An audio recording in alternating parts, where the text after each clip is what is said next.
Hello, ho, you are watching the Technology Magazine show brought to you by Technology Magazine, AI Magazine, Cyber Magazine, Mobile Magazine, Data Center Magazine, and everyone here at BizClik. My name's Neil Perry and I'm managing editor here, and we're here to bring you all the latest news, analysis, and opinions from the world of technology every month. Joining me today is the editor of Technology, Mr. Marcus Law. Hi, Marcus, how are you?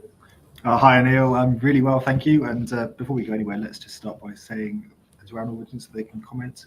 Please do so. Comment, say hello to us in the comments below here on LinkedIn.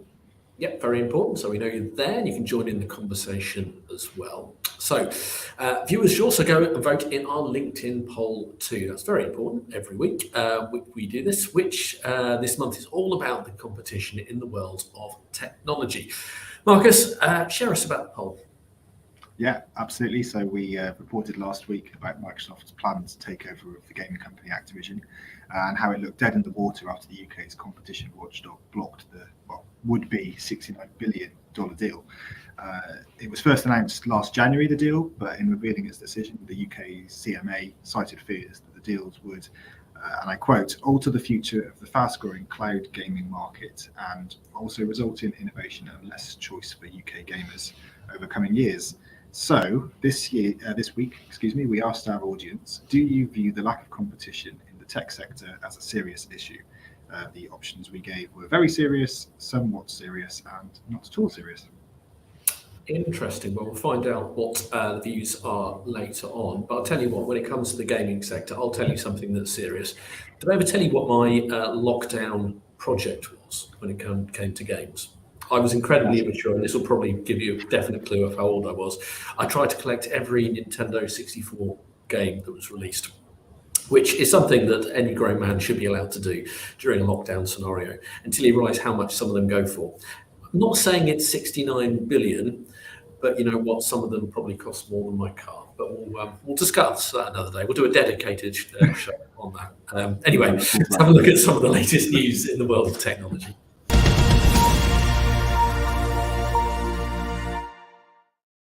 Okay, let's start with the latest news from AI Magazine, where we covered OpenAI's announcement about the introduction of a new enterprise tier of its incredibly popular ChatGPT. In an announcement, the company said that the new tier, called ChatGPT Business, will be aimed at, and this is their quote, professionals who need more control over their data, as well as enterprises seeking to manage their end users. In the same announcement, OpenAI said that users of ChatGPT will also now be able to turn off their chat histories, as preventing their input from being used for training data. It's expected that the new tier will be available in a few months' time. Marcus, what do you think of this? Because frankly, all that OpenAI needs to do is say anything, and it creates absolutely sensational headlines anywhere, just because it is so ubiquitous at the moment. Yeah, absolutely. It's such a huge topic, and of course the massive rise of ChatGPT since it was launched there's a few months ago. Obviously, there's been quite a lot of, which we have covered, a lot of concerns about data privacy. It was quite famously, OpenAI had to pull ChatGPT in Italy a couple of months ago. That's now been resolved. Perhaps they haven't mentioned it, but perhaps in linking to these changes that have been announced last week. Enterprises, of course, have some serious issues as far as their employees' data. There was an anecdote I'd heard about one of the big banks who was using ChatGPT to pump in information, and concerns about how that data may be used. So obviously they're tightening up the data privacy side, which is really, really important, and of course will be massively important as these technologies continue to develop. And I'm going to drop in an absolutely shameless plug here, because tomorrow it is one of our sister titles, FinTech Live New York. And we're doing a lot of prep for the different panels and guests there. But you will not believe how often AI is finding itself in every single conversation we're having, particularly when it comes to banking, about how people are using it, how machine learning is actually revolutionizing things. Shameless plug, but if you haven't signed up for that, do join us. Was that shameless enough for you, Marcus? Am I allowed that? Just the right level of shameless, I think. I mean, obviously, the use of AI, the growing use of AI is nothing new. There was figures, and one of the figures we quoted in the article, which employ people viewing this to go and click on it. But the use of AI in businesses is still only about 20%. So there's still clearly a lot of headroom for growth there, because IDC estimates that the global spending on AI will reach 154 billion, just 154 billion dollars this year. Wow. Okay. Your story of the month, then, please. Absolutely. So, Technology Magazine, for my story of the month, I've picked the news that Cognizant and Nike have announced their intention to expand their 14-year relationship into the world of technology. And it's all surrounding aiming at helping transform and manage customer, employee, and partner experiences. There we are. As Amber Jackson reports, the partnership will see Cognizant use hyper-automation and AI to transform Nike's IT functions. And this, the companies say, will all be crucial in supporting Nike's global growth and ensuring seamless technology experiences for all. And as part of the new 5-year agreement, which is the agreement that's just been announced, Cognizant will assist Nike's customers as well as employees with their technical support needs. And also Cognizant is expected to deliver several key benefits over the next few years, including self-service capabilities, improved service productivity, and also increased cost savings. And while I'm talking, I'll move on to Cyber Magazine. So finally, for cyber, we look at the news about how cyber threats are becoming more personal. And that's all about, according to research published by cybersecurity company F-Secure, which show platforms like Netflix, Facebook, and Steam are among the most imitated platforms. So F-Secure's threat intelligence report found the most imitated social media platform used to spread phishing threats in 2022 was Facebook, at almost 2/3 or 62%. And Steam, the largest distribution platform for PC games, but going back to gaming, was the most popular gaming platform at 37%. And also criminals have been using Netflix as a phishing lure, with criminals playing upon consumers' dependence on the service. And one of the common scams in the report is that a user gets a warning that their service will be cut off because of a recent payment being declined. I think we've all had those sort of emails, and leading to criminals taking over the account. There's also steps in the report which we cover about numbers of simple steps users can take to make their connected home safer, particularly with increased in connected devices, along with a number of predictions about the threats our devices and families will face. And you can find more about all of that by checking the story on Cyber Magazine's website. It feels like some of these attacks are just becoming more and more personal, if you like. When using things like Facebook, Netflix, those personal accounts of things that people are using every single day, are people getting wise to it? I guess that's the big question, isn't it? But what else did the guys at F-Secure say, though? Yeah, absolutely. I mean, you're quite right in saying that about them becoming more personal. Firstly, I mean, the complexity and the detail of these phishing attacks are so much more complex and can be really, really convincing. It's all part of tricking users into clicking on malicious links and downloading malware, of course. And also, linking into that, the experts at F-Secure say they believe that the new wave of cyber threats will be dominated really by this information stealing malware. So really tying into these trusted platforms that people think they're safe on, and those are the ones that are being spoofed, it seems. Okay, well, if you want to read up on any of those stories, all the links are there for you to do take a look. But still to come after the break, we'll be sharing the results of this episode's poll, not my progress on collecting all the N64 games that were ever released, because frankly, I don't think anyone's really that interested in it apart from me. We'll be back in a couple of minutes.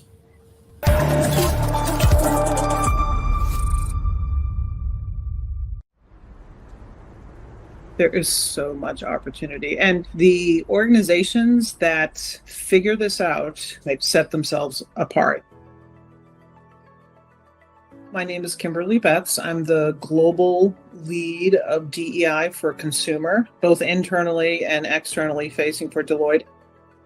So the equity activation model is based on a paper we published about 2 years ago, and it focuses on 3 different spheres of influence. The most immediate sphere is the workforce, inside the 4 walls, so to speak, of your organization. The next sphere is the marketplace. How are you showing up as a brand for the markets you serve? And then the outer sphere is what we call the social sphere. So how are you using your influence as an organization to influence policy, to try to create outcomes that are more equitable for people who are marginalized in the communities in which you live and operate? Our clients are starting to create these connections between the different spheres. It's very satisfying to see those connections starting to be made. We're becoming much more connected, everything that we do in our lives. And so this is another product of how connected people are to what people are saying, what people are doing.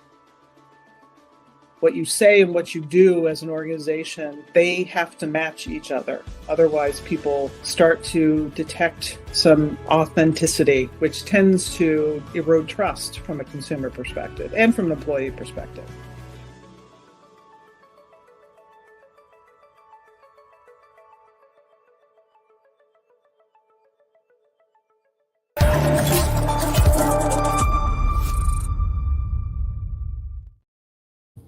Hello, welcome back. Before we look at the results of our poll for this month, let's give a quick preview to our upcoming Tech Live virtual show, which is taking place on, Marcus?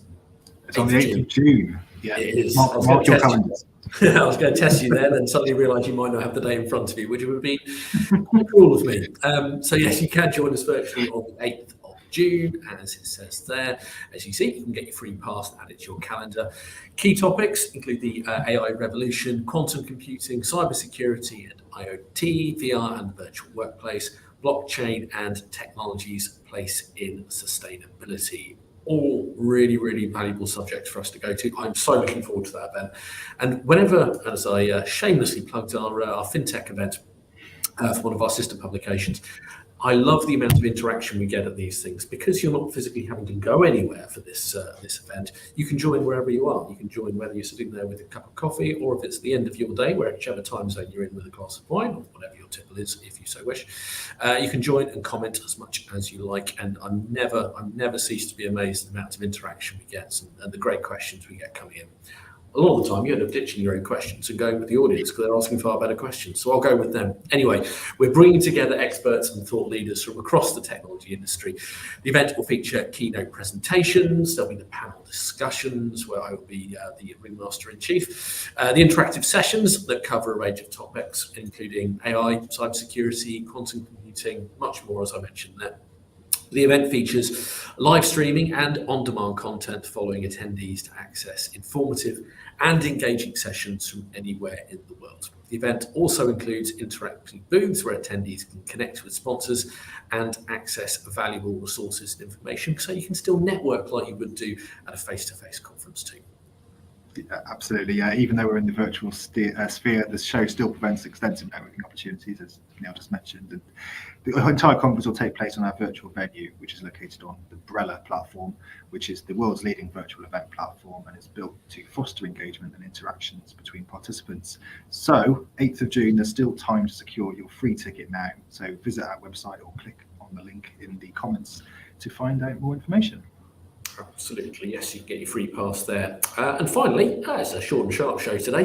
Let's conclude by taking a look at the results of the poll. Marcus, let's put everyone out of their misery. How did it go?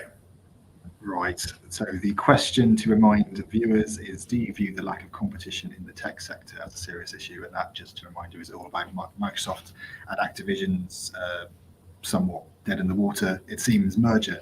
So 44% of our audience said it was very serious, and so fair majority, and then 31% said that it wasn't at all serious, and the remaining 25% said it would be somewhat serious. So what are your thoughts, Neil, as a collector of an unspecified number of entities? Yeah, don't ask.